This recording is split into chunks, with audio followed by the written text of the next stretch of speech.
আসসালামু আলাইকুম। সবাই কেমন আছেন? আশা করি সবাই ভালো আছেন। আলহামদুলিল্লাহ, আমিও ভালো আছি। আসলে আমাদের মানুষের চিন্তাধারা আসলে অনেক অদ্ভুত, এটা জানেন? আমরা যখন চিন্তা ভাবনা করি, অনেক সময় অহেতুক এমনি চিন্তা ভাবনা করি। আবার অনেক সময় দেখা যায় যে যে চিন্তা করা আমাদের কোনো প্রয়োজনই নাই, সেই চিন্তাগুলোও আমরা করতে থাকি।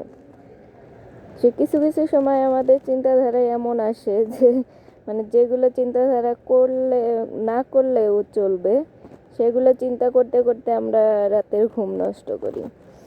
তো এখন কথা হইতেছে যে আমাদের এই চিন্তা ভাবনাকে একটু মানে রিল্যাক্স হওয়ার জন্য তো আমাদের কিছু টিপস যদি আমরা ফলো করি, তাহলে এই অহেতুক চিন্তাগুলো আমাদের মাথায় আসবে না।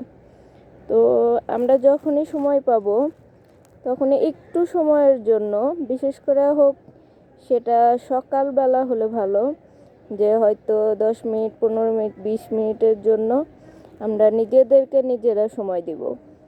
আমরা যদি নিজেদেরকে সময় দিতে পারি, তাহলে আমাদের অহেতুক চিন্তা থেকে আমরা কিছুটা হলেও দূরে থাকতে পারবো। তো অহেতুক চিন্তা থেকে দূরে থাকার জন্য একটা টিপস আমি বলবো, সেটা হইতেছে যে যখন আমরা সময় পাবো, বিশেষ করে সকালবেলা, তো আমরা একটা নিরিবিলি জায়গায় গিয়ে আশেপাশের পরিবেশটাকে খুব সুন্দর করে দেখব, যে আসলে আশেপাশে পরিবেশটা কেমন, বা কি ঘটতেছে, কি আছে না আছে, এরকম খুবই নিরিবিলি একটা জায়গায় যেখানে শুধু আপনি থাকবেন। যেমন হতে পারে বাসার ছাদ, হতে পারে নিরিবিলি কোথাও নদীর পাড়ে বা পুকুর পাড়ে, যেখানেই হোক, একটা নিরিবিলি জায়গায় নিজে একা একা গিয়ে সেখানে পরিবেশটাকে অবলোকন করবেন, কোনো কিচ্ছু ছাড়া, না ফোন, না কোনো মানুষ, কারোর সাথে কথা, কোনো টেনশন না নিয়ে শুধু আশেপাশের পরিবেশটাকে লক্ষ্য করবেন, যে আশেপাশে কি আছে, কি ঘটতেছে, কীরকম পরিবেশ। এই এই জিনিসটা যখন করবেন, দেখবেন যে কিছুটা হলেও আপনারা রিল্যাক্স ফিল করবেন। কারণ আমাদের মনে তো নানা সময় নানা ধরনের চিন্তা ভাবনা মাথায় ঘুরপাক খায়। তো আমরা এই টিপসটা যদি একটু ফলো করি, তাহলে আমরা দেখা যাবে যে এর থেকে কিছুটা হলেও মুক্তি পাবো।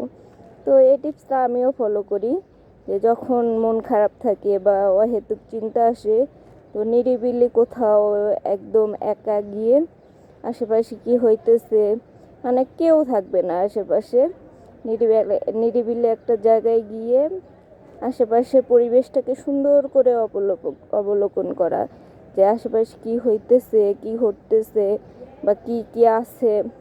হয়তো আকাশের দিকেই কিছুক্ষণ তাকিয়ে থাকলেন, আল্লাহ পাকের সৃষ্টি, এই অপরূপ মহিমা, এগুলা দেখে আল্লাহর কাছে শুকরিয়া আদায় করলেন, বা আশেপাশে পরিবেশটাকে একটু ভিন্নভাবে দেখার চেষ্টা করলেন।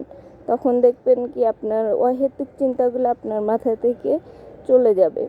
তো সবাই ভালো থাকেন, সুস্থ থাকেন। আল্লাহ হাফেজ।